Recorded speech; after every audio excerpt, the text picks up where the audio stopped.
So I want to start by offering you a free, no-tech life hack. And all it requires of you is this, that you change your posture for 2 minutes. But before I give it away, I want to ask you to right now do a little audit of your body and what you're doing with your body. So how many of you are sort of making yourselves smaller? Maybe you're hunching, crossing your legs, maybe wrapping your ankles. Sometimes we hold on to our arms like this. Sometimes we spread out. I see you. So I want you to pay attention to what you're doing right now. We're going to come back to that in a few minutes, and I'm hoping that if you sort of learn to tweak this a little bit, it could significantly change the way your life unfolds. So we're really fascinated with body language, and we're particularly interested in other people's body language. You know, we're interested in, like, you know, an awkward interaction, or a smile, or a contemptuous glance, or maybe a very awkward wink, or maybe even something like a handshake. Here they are arriving at number 10, and look at this lucky policeman gets to shake hands with the President of the United States. Oh, and here comes the Prime Minister of it. No.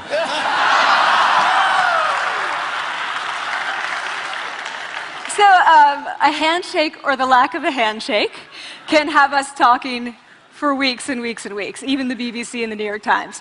So obviously, when we think about nonverbal behavior or body language, but we call it nonverbals as social scientists, it's language. So we think about communication. When we think about communication, we think about interactions. So what is your body language communicating to me? What's mine communicating to you? And there's a lot of reason to believe that this is a valid way to look at this. So social scientists have spent a lot of time looking at the effects of our body language or other people's body language on judgments. And we make sweeping judgments and inferences from body language. And those judgments can predict really meaningful life outcomes, like who we hire or promote, who we ask out on a date. For example, Nalini Ambady, a researcher at Tufts University, shows that when people watch 30-second soundless clips of real physician-patient interactions, their judgments of the physician's niceness predict whether or not that physician will be sued. So it doesn't have to do so much with whether or not that physician was incompetent, but do we like that person and how they interacted?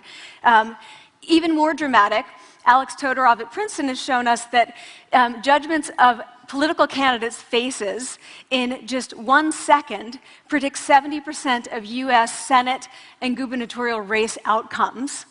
And even, let's go digital, emoticons used well in online negotiations can lead you to claim more value from that negotiation. If you use them poorly, bad idea, right? So when we think of nonverbals, we think of how we judge others, how they judge us, and what the outcomes are. We tend to forget, though, the other audience that's influenced by our nonverbals, and that's ourselves. We are also influenced by our nonverbals, our thoughts and our feelings and our physiology. So what nonverbals am I talking about? I'm a social psychologist, I study prejudice, and I teach at a competitive business school. So it was inevitable that I would become interested in power dynamics. I became especially interested in nonverbal expressions of power and dominance. And what are nonverbal expressions of power and dominance? Well, this is what they are. So in the animal kingdom, they are about expanding. So you make yourself big, you stretch out, you take up space, you're basically opening up. It's about opening up. And this is true across the animal kingdom. It's not just limited to primates, and humans do the same thing. So they do this both when they have power sort of chronically, and also when they're feeling powerful in the moment. And this one is especially interesting because it really shows us how universal and old these expressions of power are. This expression, which is known as pride, Jessica Tracy has studied, she shows that people who are born with sight and people who are congenitally blind do this when they win at a physical competition. So when they cross the finish line and they've won, it doesn't matter if they've never seen anyone do it, they do this. So the arms up in the V, the chin is slightly lifted. What do we do when we feel powerless? We do exactly the opposite.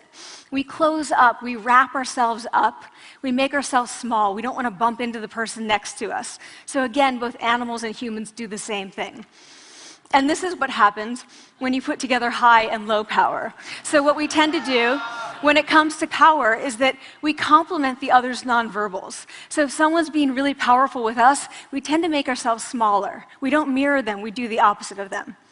So I'm watching this behavior in the classroom, and what do I notice? I notice that MBA students really exhibit the full range of power nonverbals. So you have people who are like caricatures of alphas, like really coming into the room. They get right into the middle of the room before class even starts, like they really want to occupy space. When they sit down, they're sort of spread out. They raise their hands like this. You have other people who are virtually collapsing when they come in. As soon as they come in, you see it. You see it on their faces and their bodies, and they sit in their chair and they make themselves tiny, and they go like this when they raise their hand. I noticed a couple things about this. One, you're not going to be surprised. It seems to be related to gender.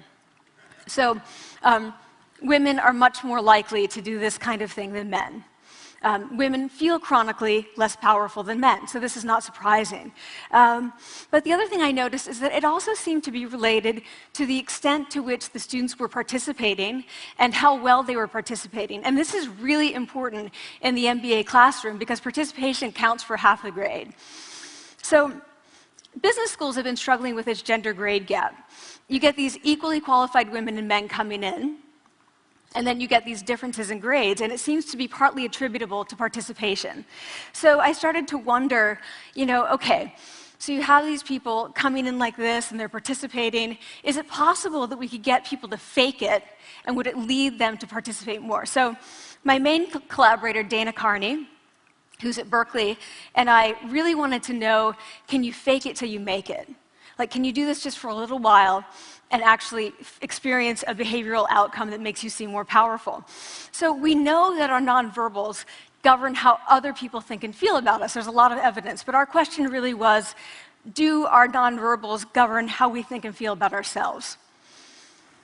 There's some evidence that they do. So, for example, when we smile when we feel happy, but also when we're forced to smile by holding a pen in our teeth like this, it makes us feel happy. So it goes both ways. When it comes to power, it also goes both ways. So when you feel powerful, you're more likely to do this, but it's also possible that when you pretend to be powerful, you are more likely to actually feel powerful.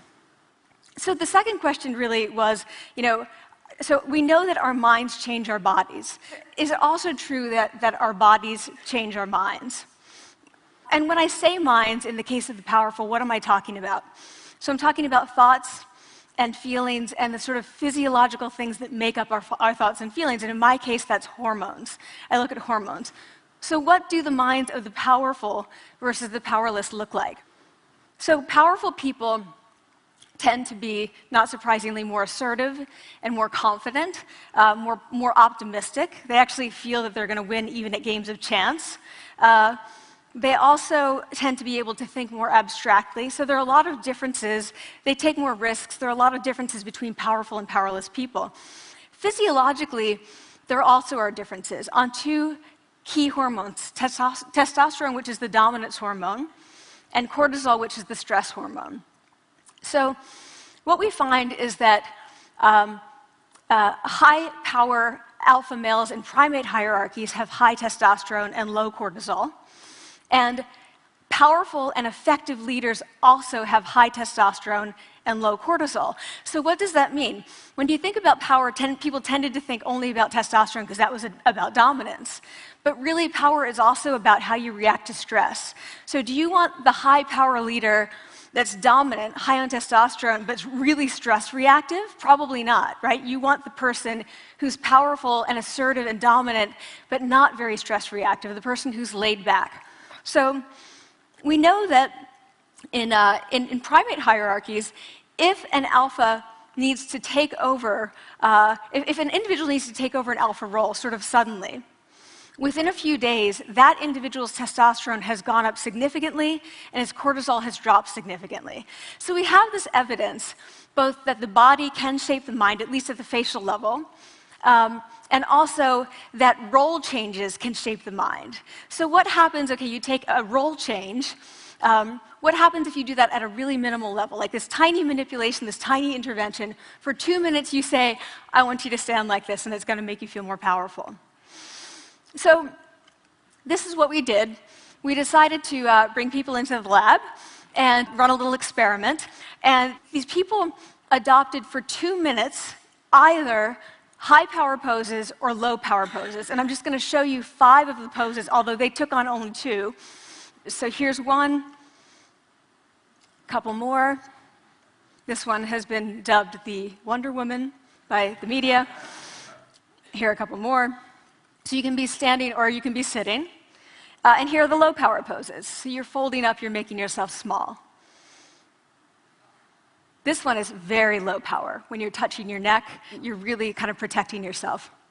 So this is what happens. They come in, they spit into a vial.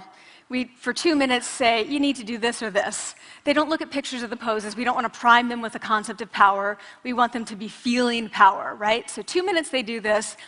We then ask them, how powerful do you feel on a series of items? And then we give them an opportunity to gamble. And then we take another saliva sample. That's it. That's the whole experiment. So this is what we find. Risk tolerance, which is the gambling. What we find is that when you're in the high power pose condition, 86% of you will gamble. When you're in the low power pose condition, only 60%. And that's a pretty whopping significant difference. Here's what we find on testosterone. From their baseline when they come in, high-power people experience about a 20% increase, and low-power people experience about a 10% decrease. So again, 2 minutes and you get these changes. Here's what you get on cortisol.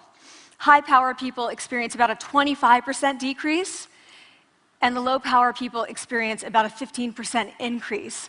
So 2 minutes lead to these hormonal changes that configure your brain to basically be either assertive, confident, and comfortable, or really stress-reactive, and feeling sort of shut down. And we've all had that feeling, right? So it seems that our nonverbals do govern how we think and feel about ourselves. So it's not just others, but it's also ourselves. Also, our bodies change our minds. But the next question, of course, is, can power posing for a few minutes really change your life in meaningful ways? So this is in the lab, it's this little task, it's just a couple of minutes. Where can you actually apply this, which we cared about, of course. And so we think it's really what matters, where you want to use this is evaluative situations, like social threat situations. Where are you being evaluated? Either by your friends, like for teenagers, it's at the lunchroom table. It could be, for some people, it's speaking at a school board meeting. It might be giving a pitch, or giving a talk like this, or doing a job interview. We decided that the one that most people could relate to, because most people had been through, was the job interview. So we published these findings, and the media are all over it, and they say, okay, so this is what you do when you go in for the job interview, right? So we were, of course, horrified, and said, oh my God, no, that's not what we meant at all, for numerous reasons. No, don't do that. Again, this is not about you talking to other people, it's you talking to yourself. What do you do before you go into a job interview? You do this. Right? You're sitting down, you're looking at your iPhone or your Android, not trying to leave anyone out. You're looking at your notes, you're hunching up, making yourself small, when really what you should be doing maybe is this, like in the bathroom, right? Do that, find 2 minutes. So that's what we want to test, okay? So we bring people into a lab, and they do either high or low power poses again. They go through a very stressful job interview. It's 5 minutes long. They are being recorded, they're being judged also, and the judges are trained to give no nonverbal feedback. So they look like this. Like, imagine this is the person interviewing you. So for 5 minutes, nothing. And this is worse than being heckled. People hate this. It's what Marianne LaFrance calls standing in social quicksand. So this really spikes your cortisol. So this is the job interview we put them through, because we really wanted to see what happened. We then have these coders look at these tapes, 4 of them. They're blind to the hypothesis, they're blind to the conditions. They have no idea who's been posing in what pose.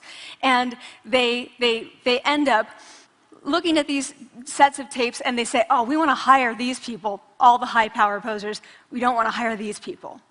We also evaluate these people much more positively overall. But what's driving it? It's not about the content of the speech. It's about the presence that they're bringing to the speech. We also, because we rate them on all these variables related to sort of competence, like how well structured is the speech? How good is it? What are their qualifications? No effect on those things. This is what's affected, these kinds of things. People are bringing their true selves, basically. They're bringing themselves. They bring their ideas, but as themselves, with no residue over them. So this is what's driving the effect or mediating the effect. So when I tell people about this, that our bodies change our minds, and our minds can change our behavior, and our behavior can change our outcomes, they say to me, it feels fake, right? So I said fake it till you make it. Like, it's not me. Like, I don't want to get there and then still feel like a fraud. I don't want to feel like an imposter. I don't want to get there only to feel like I'm not supposed to be here. And that really resonated with me, because I want to tell you a little story about being an imposter and feeling like I'm not supposed to be here. When I was 19, I was in a really bad car accident. I was thrown out of a car, rolled several times. I was thrown from the car, and I woke up in a head injury rehab ward. And I had been withdrawn from college, and I learned that my IQ had dropped by 2 standard deviations, which was very traumatic. I knew my IQ because I had identified with being smart, and I had been called gifted as a child. So I'm taken out of college. I keep trying to go back. They say, you're not going to finish college. Like, just, there are other things for you to do, but that's not going to work out for you. So I really struggled with this. And I have to say, having your identity taken from you, your core identity, and for me it was being smart, having that taken from you, there's nothing that leaves you feeling more powerless than that. So I felt entirely powerless. I worked and worked and worked, and I got lucky and worked and got lucky and worked.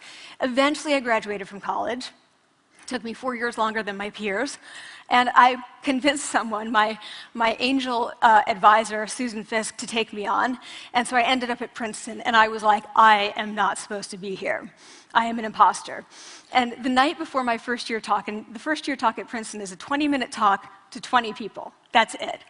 I was so afraid of being found out the next day that I called her and said, I'm quitting. She was like, you are not quitting, because I took a gamble on you and you're staying. You're going to stay, and this is what you're going to do. You're going to fake it. You're going to do every talk that you ever get asked to do. You're just going to do it and do it and do it, even if you're terrified and just paralyzed and having an out-of-body experience, until you have this moment where you say, oh my gosh, I'm doing it. Like, I have become this. I am actually doing this. So that's what I did. 5 years in grad school. A few years, I'm at Northwestern. I moved to Harvard. I'm at Harvard. I'm not really thinking about it anymore, but for a long time I had been thinking, not supposed to be here, not supposed to be here. So at the end of my first year at Harvard, a student who had not talked in class the entire semester, who I had said, look, you got to participate or else you're going to fail, came into my office. I really didn't know her at all. And she came in totally defeated, and she said, I'm not supposed to be here.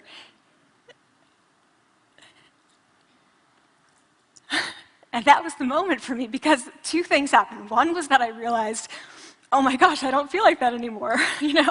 I don't feel that anymore, but she does, and I get that feeling. And the second was, she is supposed to be here. Like, she can fake it, she can become it. So I was like, yes, you are. You are supposed to be here, and tomorrow you're going to fake it, you're going to make yourself powerful, and, you're going to...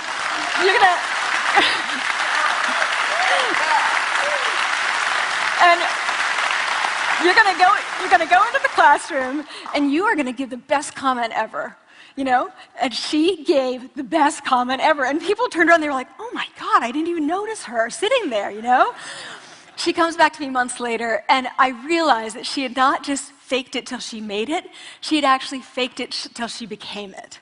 So she had changed. And so I want to say to you, don't fake it till you make it, fake it till you become it. It's not do it enough until you actually become it and internalize. The last thing I want to leave you with is this. Tiny tweaks can lead to big changes. So this is 2 minutes. 2 minutes, 2 minutes, 2 minutes. Before you go into the next stressful evaluative situation, For 2 minutes, try doing this in the elevator, in a bathroom stall, at your desk behind closed doors. That's what you want to do. Configure your brain to cope the best in that situation. Get your testosterone up, get your cortisol down. Don't leave that situation feeling like, oh, I didn't show them who I am. Leave that situation feeling like, oh, I really feel like I got to say who I am and show who I am. So I want to ask you first, both to try power posing, and also I want to ask you to share the science, because this is simple. I don't have ego involved in this. Give it away. Share it with people, because the people who can use it the most are the ones with no resources and no technology and no status and no power. Give it to them, because they can do it in private. They need their bodies, privacy, and 2 minutes, and it can significantly change the outcomes of their life. Thank you.